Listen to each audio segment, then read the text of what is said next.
ನೀವು ಮೊದಲೇನಾದ್ರೂ ಹೇಳಿದ್ರ ನಿಮಗೆ ಮೀಸಲಿಟ್ಟಿರ್ತಕ್ಕಂಥ ಹಣದಲ್ಲೇ ನಿಮಗೆ ಕೊಡ್ತೇವೆ ಅಂತ ಹೇಳಿದ್ರ? ಅಂದ್ರೆ ಇದು ವಂಚನೆ ಅಲ್ವಾ? ಈಗ ಖಜಾನೆ ಹಣವನ್ನ ಎಲ್ಲ ಗ್ಯಾರಂಟಿಗಳಿಗೆ ನೀವು ಎಲ್ಲರಿಗೂ ಕೊಟ್ಟು ದಲಿತರಿಗೆ ಮಾತ್ರ ಕೊಟ್ಟಿಲ್ಲ ಅಂದ್ರೆ ದಲಿತರಿಗೆ ನೀವು ಮಾಡಿರ್ತಕ್ಕಂಥ ಮೋಸ.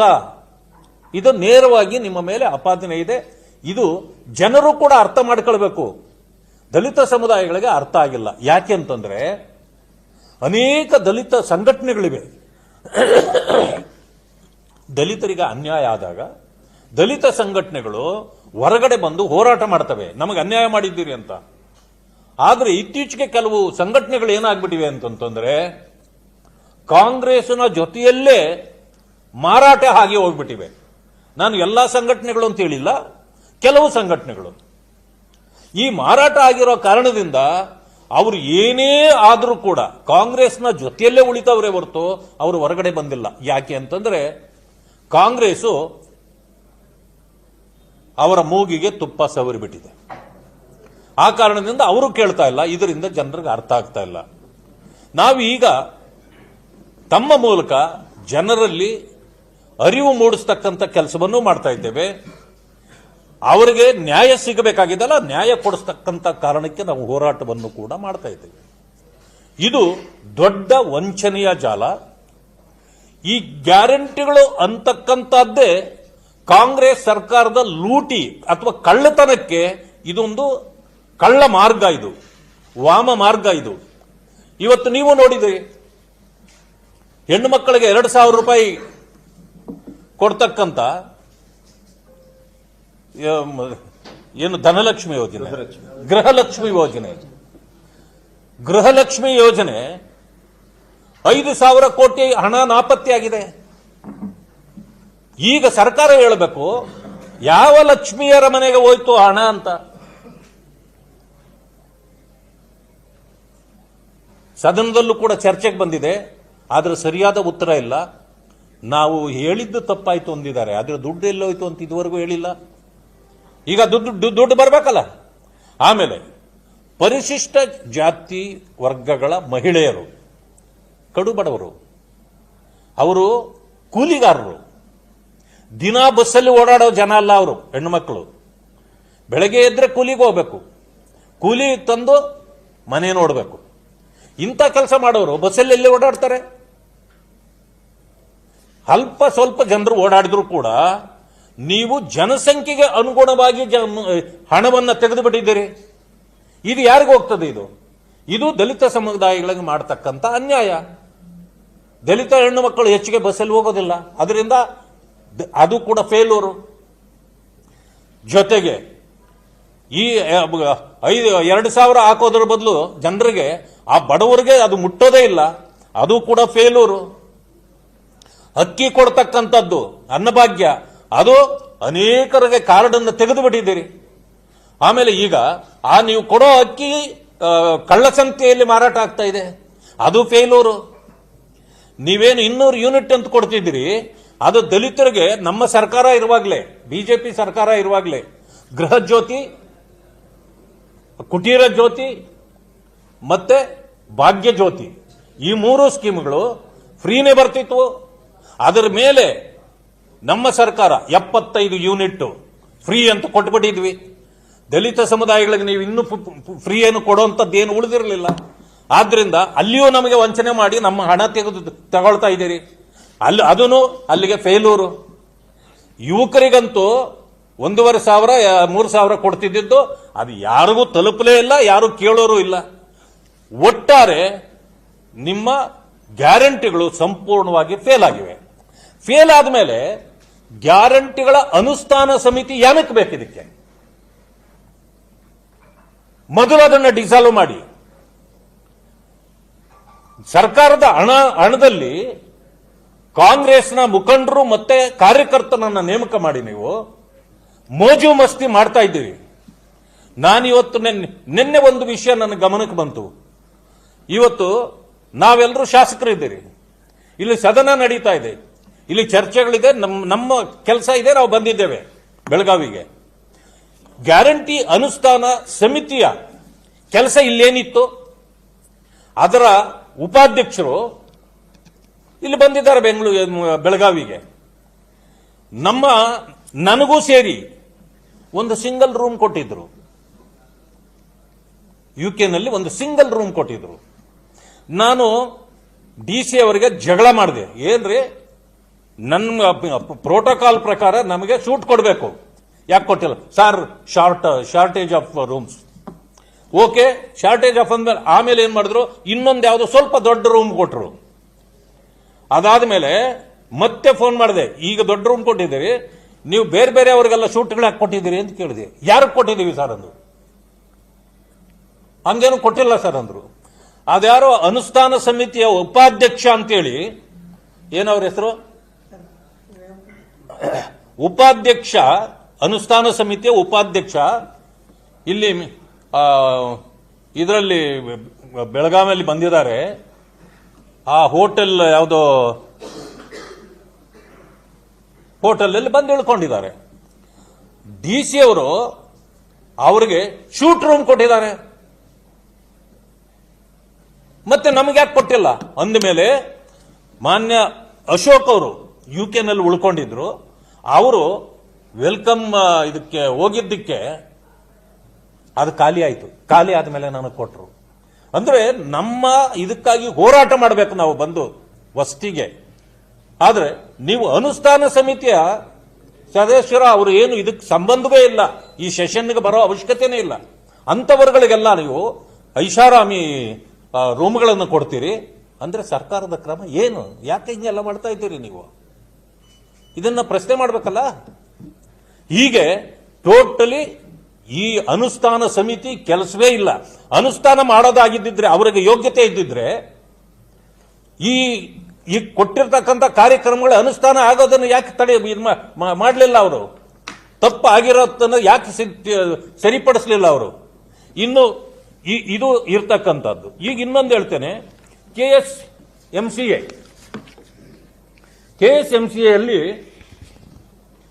ಈ ಇದಕ್ಕೆಲ್ಲನೂ ಮಾರ್ಕೆಟಿಂಗ್, ಕಮ್ಯುನಿಕೇಶನ್ ಮತ್ತು ಅಡ್ವರ್ಟೈಸಿಂಗ್ ಲಿಮಿಟೆಡ್ ಸಮಾಜ ಕಲ್ಯಾಣ ಇಲಾಖೆ ವಿವಿಧ ಕಾರ್ಯಕ್ರಮಗಳಿಗೆ ಹಣ ಬಿಡುಗಡೆ ಮಾಡಿದೆ. ಇಲ್ಲಿಂದ ಇದುವರೆಗೂ ಎಷ್ಟು ಮಾಡಿದೆ ಅಂತಂದ್ರೆ 38,36,00,000 ಹಣ ಬಿಡುಗಡೆ ಮಾಡಿದೆ. ಯಾವ ಹಣ ಇದು ಗೊತ್ತಾ? SCP TSP ಹಣ. ನಾನು ಕೇಳಲಿಕ್ಕೆ ಬಯಸ್ತೇನೆ, 23-24ರಲ್ಲಿ 18 ಕೋಟಿ ಹಣ ಬಿಡುಗಡೆ ಮಾಡಿದೆ. 24-25ರಲ್ಲಿ 18 ಕೋಟಿ, ಇನ್ನೊಂದು 25-26 ಅಂತ ತೋರಿಸಿ 1,64,00,000 ಮಾಡಿದೆ. ಟೋಟಲಿ ಕಾರ್ಯಕ್ರಮಗಳಿಗೆ 38 ಕೋಟಿ ಮಾಡಿದೆ. 38 ಕಾರ್ಯಕ್ರಮಗಳು ಅಂತೇಳಿ, ಅಲ್ಲಲ್ಲ 16 ಕಾರ್ಯಕ್ರಮಗಳು ಅಂತೇಳಿ ಮಾಡಿದೆ. ಸರ್, ನಾನು ಹೇಳ್ತೇನೆ, ಇದೆಲ್ಲವೂ ನೀವು ಬೇರೆ ಬೇರೆ ಕಾರ್ಯಕ್ರಮಗಳನ್ನು ಮಾಡುವಾಗ ನೀವು ಸೋಷಿಯಲ್ ವೆಲ್ಫೇರ್ದು ಸರ್ಕಾರದ ಇದು ಮಾಡಬೇಕು. ಇದನ್ನ ಇಟ್ಟಿರೋದು ಈ ಕಾರ್ಯಕ್ರಮಗಳು ಮಾಡಕ್ಕಲ್ಲ, ಜನರ ಯೋಗಕ್ಷೇಮಕ್ಕೆ ಅದನ್ನ ಬಳಕೆ ಮಾಡಬೇಕಾಗಿರೋದು. ನೀವು ಮಾಡಿಲ್ಲ. ಅಲ್ಲಿ ಏನ್ ಮಾಡಿದ್ದೀರಿ? ಇದರಲ್ಲಿ ಶ್ರೀರಂಗಪಟ್ಟಣ ದಸರಾ ಮಹೋತ್ಸವಕ್ಕೆ ಖರ್ಚು ಮಾಡ್ತಾರೆ. 2 ಬಿಲ್ ಮಾಡ್ತಾರೆ, ಒಂದೇ ಡೇಟು 23-24ರಲ್ಲಿ 2 ಕಡೆಯಲ್ಲಿ ಮಾಡ್ತಾರೆ. ದಾಖಲೆಗಳು ಅವರೇ ಕೊಟ್ಟಿರೋದು, ನಮ್ದೇನಲ್ಲ ಇದು. ಅವರೇ ಇಲಾಖೆಯಿಂದನೇ ದಾಖಲೆಗಳನ್ನು ಕೊಟ್ಟಿರ್ತಕ್ಕಂಥದ್ದು. ಅದರಲ್ಲಿ 22 ಲಕ್ಷ ಒಂದು ಕಡೆ, 24 ಲಕ್ಷ ಒಂದು ಕಡೆ. SCP TSP ಹಣ ಇದಕ್ಕೆ ಯಾಕೆ ಖರ್ಚು ಮಾಡಿದ್ರಿ ನೀವು? ದಸರಾ SCP TSP ಹಣದಲ್ಲಿ ನಡೀತದ? ಆಯ್ತಾ? ಒಂದಾಯ್ತು. ಇನ್ನೊಂದು, ಒಂದೇ ಒಂದು ಕಾರ್ಯಕ್ರಮಕ್ಕೆ 17 ಕೋಟಿ ರೂಪಾಯಿ, 17 ಕೋಟಿ 30 ಲಕ್ಷ. ಈಗ 10 ದಿವಸದಿಂದ ನಾವಿಲ್ಲಿದ್ದೇವೆ ಬೆಳಗಾವಿಯಲ್ಲಿ. 22-25 ಕೋಟಿ ಅಂತ ನಾವು ಹೇಳಿದ್ದಾರೆ 10 ದಿವಸಕ್ಕೆ. ಎಷ್ಟು ವ್ಯವಸ್ಥೆ ಇದೆ ಇಲ್ಲಿ, ಏನೇನು ನಡೀತಾ ಇದೆ, ಇದಕ್ಕೆ 25-30 ಕೋಟಿ. ಈ ಇದಕ್ಕ ಕಾರ್ಯಕ್ರಮ ಯಾವುದು? ಬೆಂಗಳೂರಿನ ಅರಮನೆ ಮೈದಾನದ ತ್ರಿಪುರ ವಾಸಿನಿಯಲ್ಲಿ ನಡೆದ ಸಂವಿಧಾನದ ರಾಷ್ಟ್ರೀಯ ಸಮ್ಮೇಳನ ಮತ್ತು ರಾಷ್ಟ್ರೀಯ ಏಕತಾ ಸಮಾವೇಶ ಅಂತೆ. ಒಂದೇ ದಿನ ಕಾರ್ಯಕ್ರಮ, ಅದು ಸಂವಿಧಾನದ ಏಕತಾ ಕಾರ್ಯಕ್ರಮ. 17,30,00,000 ಖರ್ಚು ಅಂತ ನೀವು ತೋರಿಸಿದ್ದೀರಿ. ಇದನ್ನ SCP-TSP ಹಣದಿಂದ ಖರ್ಚು ಮಾಡಿದ್ದೀರಿ. ಸಂವಿಧಾನದ ವಿಚಾರಕ್ಕೆ, ಏಕತಾ ವಿಚಾರಕ್ಕೆ SCP-TSP ಹಣ ನೀವು ಯಾಕೆ ಖರ್ಚು ಮಾಡಬೇಕು? ಸಂವಿಧಾನ ಅಂತಂದ್ರೆ ಯಾರು ದಲಿತರಿಗೆ ಮಾತ್ರ ಸಂಬಂಧನ? ಏಕತಾ ಸಮಾವೇಶ ಅಂತಂದ್ರೆ ದಲಿತರಿಗೆ ಮಾತ್ರ ಸಂಬಂಧನ? ಆಯ್ತಾ? ಇದು 17 ಕೋಟಿ. ಇನ್ನೊಂದು ಕಡೆ ಬನ್ನಿ, ಮತ್ತೊಂದು 17 ಕೋಟಿ ಕಾರ್ಯಕ್ರಮ, ಸಂವಿಧಾನ ಜಾಗೃತಿ ಜಾಥಾ ಮತ್ತು ಏಕತಾ ಸಮಾವೇಶ. ಇದು ಅರಮನೆ ಮೈದಾನದ ಶ್ರೀ ಕೃಷ್ಣ ವಿಹಾರದಲ್ಲಿ. ಇನ್ನೊಂದು ಕಡೆ ಮಾಡಿ, ಅಲ್ಲಿ ಒಂದೇ ದಿನದ ಕಾರ್ಯಕ್ರಮಕ್ಕೆ ಅಲ್ಲಿ 17 ಕೋಟಿ ತಿರುಗಿ SCP-TSP ಹಣ. ಆಮೇಲೆ ನೋಡಿ, ಬಾಬು ಜಗಜೀವನ್ ರಾಮ್ ಜನ್ಮ ದಿನಾಚರಣೆ, ಈ ಕಾರ್ಯಕ್ರಮಕ್ಕೆ 66 ಲಕ್ಷ. ಏನಂದ್ರೆ ಬಾಬಾ ಸಾಹೇಬ್ ಅಂಬೇಡ್ಕರ್ ಅವ್ರಿಗೆ ಒಂದು ಹೂನಾರ ಹಾಕಿದ್ರೆ ಒಂದು 50 ಲಕ್ಷ, ಜಗಜೀವನ್ ರಾಮ್ ಅವ್ರಿಗೊಂದು ಹೂನಾರ ಹಾಕಿದ್ರೆ 50 ಲಕ್ಷ. ಅಂದ್ರೆ ಏನ್ ಮಾಡ್ತಾ ಇದ್ದಾರೆ ಇವರು? ಈ ಸರ್ಕಾರಕ್ಕೆ ಏನಾದ್ರೂ ಪ್ರಜ್ಞೆ ಇದೆಯಾ? ಬಡವರ ಕಷ್ಟ ಗೊತ್ತಿದೆಯಾ?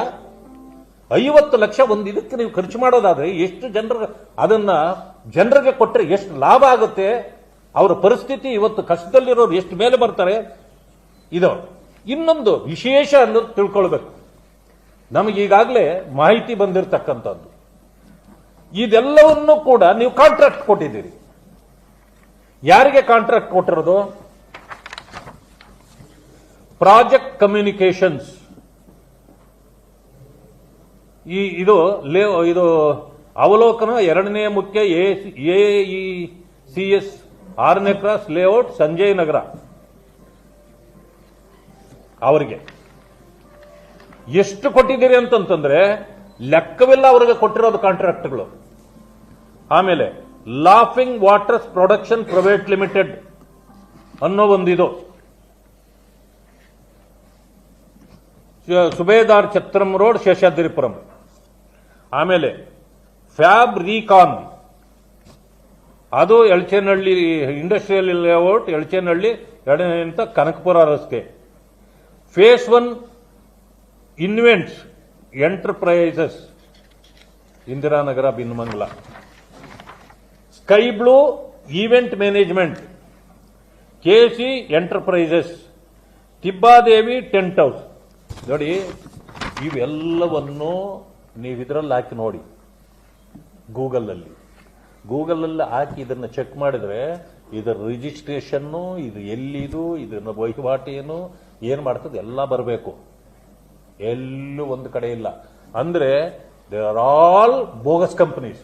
ಆಮೇಲೆ ಒಂದೊಂದಕ್ಕೂ ಮಾನ್ಯ ಮಂತ್ರಿಗಳೇ ಅವರದೇ ಒಂದು ಟೀಮ್ ಮಾಡಿಕೊಂಡು, ಆ ಟೀಮಲ್ಲಿ ಅದನ್ನು ಮ್ಯಾನೇಜ್ ಮಾಡೋದು ಯಾರೋ ಅವರ ಸಂಬಂಧ, ಅಳಿಯ ಮಗ ಮಗಳು ಏನೋ ಇವರೇ ಸಂಬಂಧದವರು. ಇದೆಲ್ಲವನ್ನು ಈವೆಂಟ್ ಮ್ಯಾನೇಜ್ಮೆಂಟ್ ಮಾಡತಕ್ಕಂಥವರು ಅವರೇನೆ. ಈ ರೀತಿ ಮಾಡಿ ದಲಿತರನ್ನ ವಂಚನೆ ಮಾಡತಕ್ಕಂಥ ಕೆಲಸವನ್ನ ಇವರು ಮಾಡ್ತಿದ್ದಾರೆ.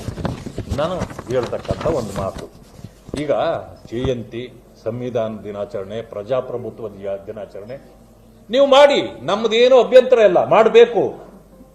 ನೀವು ಖಜಾನೆ ಹಣವನ್ನ, ಅದಕ್ಕಾಗಿ ಮೀಸಲಿಟ್ಟಿರ್ತಕ್ಕಂಥ ಖಜಾನೆ ಹಣವನ್ನ ಖರ್ಚು ಮಾಡಿ. SCP-TSP ಹಣವನ್ನ ಅದಕ್ಕೆ ಯಾಕೆ ಮಾಡ್ತೀರಿ? ಒಂದು, ಈಗೇನು ನೀವು ಖರ್ಚು ಮಾಡಿದ್ದೀರಿ 38 ಕೋಟಿ ಹಣ, ಇದು ಸಣ್ಣ ಹಣ ಅಲ್ಲ. 42,000 ಕೋಟಿ ಇನ್ನೆಷ್ಟು ದೊಡ್ಡ ಹಣ. ಅದರಿಂದ ಎಷ್ಟು ಜನ ಉದ್ಧಾರ ಆಗಬಹುದಾಗಿತ್ತು. ನೀವು ಹಾಳು ಮಾಡ್ತಾ ಇದ್ದೀರಿ, ಅದು ಲೆಕ್ಕಕ್ಕಿಲ್ಲ. ಬರೀ ನೀವು ಲೆಕ್ಕ ಮಾತ್ರ ಕೊಡ್ಲಿಕ್ಕೆ ತೋರಿಸಿ ನೀವು ಗುಳುಂ ಮಾಡ್ತಾ ಇರ್ತಕ್ಕಂಥದ್ದು ನಮಗೆ ಗೊತ್ತಿದೆ.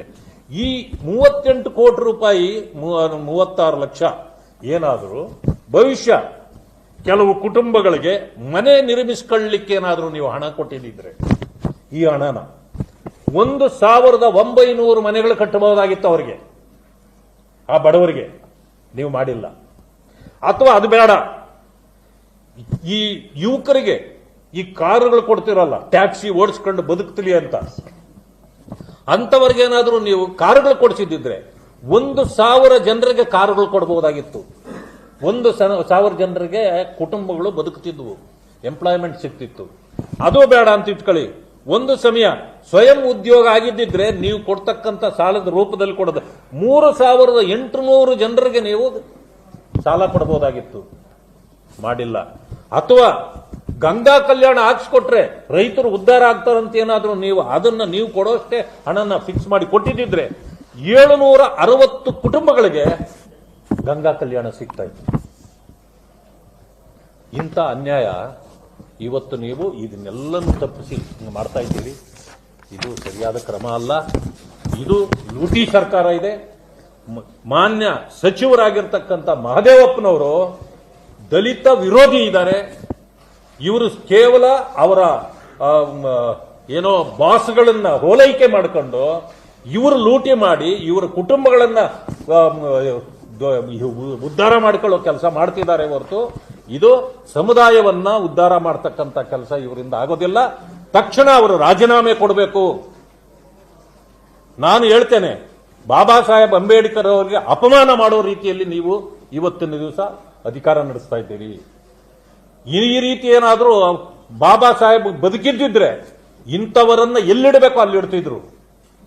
ಆದರೆ ಇವರು ಮಾಡಿರ್ತಕ್ಕಂಥ ಅನ್ಯಾಯ ಇವತ್ತು ದಲಿತರಿಗೆ ಸಂಪೂರ್ಣ ಸರ್ವನಾಶ ಮಾಡತಕ್ಕಂಥ ಕೆಲಸವನ್ನು ಮಾಡ್ತಿದ್ದಾರೆ.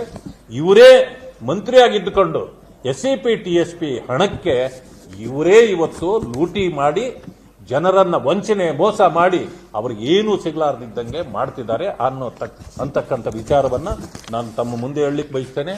ಜೊತೆಗೆ ಇವತ್ತೇನೋ ಒಳ ಮೀಸಲಾತಿ ಬಂದಿದೆ, ಇದರಲ್ಲೂ ಕೂಡ ಸಂಪೂರ್ಣ ತಾರತಮ್ಯ, ಯಾರೂ ಕೂಡ ನೆಮ್ಮದಿ ಇಲ್ಲದಂತೆ ಮಾಡಿದ್ದಾರೆ. ಈಗ ಅದು ಬಿಲ್ ಬರೋದಿದೆ, ಅಲ್ಲೇ ಇದೆಲ್ಲ ಮಾತಾಡಿದ ಮೇಲೆ ನಾನು ಮುಂದಿನ ವಿಚಾರಗಳನ್ನು ನಿಮ್ಮ ಮುಂದೆ ಹೇಳಲಿಕ್ಕೆ ನಂತರ ಬರ್ತೇನೆ.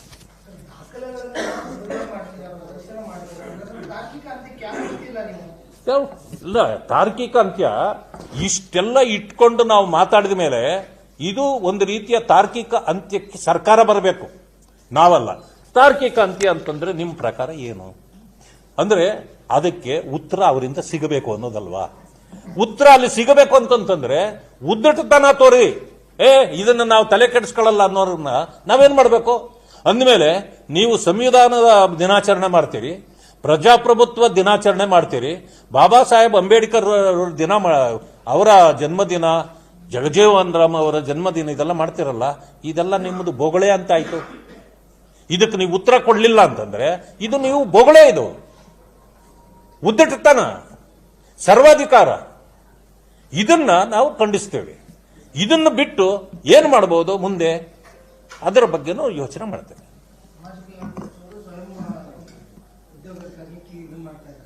ಅಲ್ಲ, ಈಗ ಅವರದೇ ಕಲ್ಯಾಣ ಮಾಡ್ಕೊಳ್ಳಕ್ಕೆ ಹೊರಟಿರೋದು. ಇಷ್ಟೇ ಅಲ್ಲ, ಈ ಹಣ ಇನ್ನೂ ಕೆಲವು ಇದರಲ್ಲಿ ನೀವು ಇದಕ್ಕೆ ಏನಕ್ಕೆ ಇದು ಮನೆ ಕಟ್ಟಲಿಕ್ಕೆ ಏನೇನಕ್ಕೆ ನೀವು ಕೊಡಬೇಕಾಗಿತ್ತು ಅದನ್ನು ಬಿಟ್ಟು ಯಾವುದೋ ನೀವು ಇದು ಸಿಮೆಂಟ್ ರೋಡ್ ಮಾಡಿ, ಅದು ಯಾರೋ ಒಬ್ಬರು ಬರ್ಕೊಟ್ರು ಅಂತಂದ್ರೆ ಸಿಮೆಂಟ್ ರೋಡ್, ಅವರ ಹೆಸರಿನಲ್ಲಿ ಸಿಮೆಂಟ್ ರೋಡ್. ಎಷ್ಟು ಸಿಮೆಂಟ್ ರೋಡ್ಗಳು ಮಾಡ್ಕೊಂಡು ಕೊಡ್ತೀರಿ? ಸಿಮೆಂಟ್ ರೋಡಲ್ಲಿ ಬದುಕಲ್ಲ ನಮ್ಮ ಜನ, ಮನೆಗಳಲ್ಲಿ ಬದುಕೋದು. ಮೊದಲು ಮನೆ ಕಟ್ಟಿಕೊಡ್ಬೇಕು ಅವ್ರಿಗೆ, ಅದಾದ್ಮೇಲೆ ರೋಡನ್ನು ಬೇಕು, ಸಮಯೋಚಿತವಾಗಿ ಅದನ್ನು ಮಾಡಬೇಕು. ನಾನು ಮಾಡಬಾರ್ದು ಅಂತ ಹೇಳಲ್ಲ, ಆದ್ರೆ ಎಲ್ಲಿ ನಿಮಗೆ ಕಮಿಷನ್ ಬರ್ತದೆ, ಎಲ್ಲಿ ಹಣ ಬರ್ತದೆ, ಇಂಥವುಗಳೇ ನೋಡ್ಕೊಂಡು ನೀವು ಹಣ ಖರ್ಚು ಮಾಡೋದಾದ್ರೆ ಇಂಥವರು ಈ ಇಲಾಖೆಗೆ ಯಾಕೆ ಮಂತ್ರಿಗಳಾಗಿ ಬರಬೇಕು?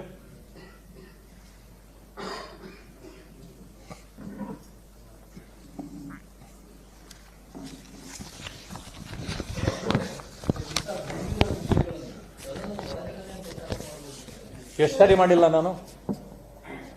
ಒಂದು ಸಾರಿ ಅಲ್ಲ, ಇದನ್ನು ಸೇರಿಸಿನೇ. ಈಗ ಸಂದರ್ಭಕ್ಕೆ ಒಂದೊಂದು ವಿಷಯ ಬರ್ತಾ ಇರ್ತದೆ, ನಾನು ಅಲ್ಲೂ ಹೇಳ್ತೇನೆ, ಅಲ್ಲಿ ಉತ್ತರ ಸಿಗಲ್ಲ, ಕೊನೆಗೆ ಜನರಿಗಾದ್ರೂ ಗೊತ್ತಾಗ್ಲಿ ಅನ್ನೋದು ಇಲ್ಲೂ ಹೇಳ್ತೇನೆ.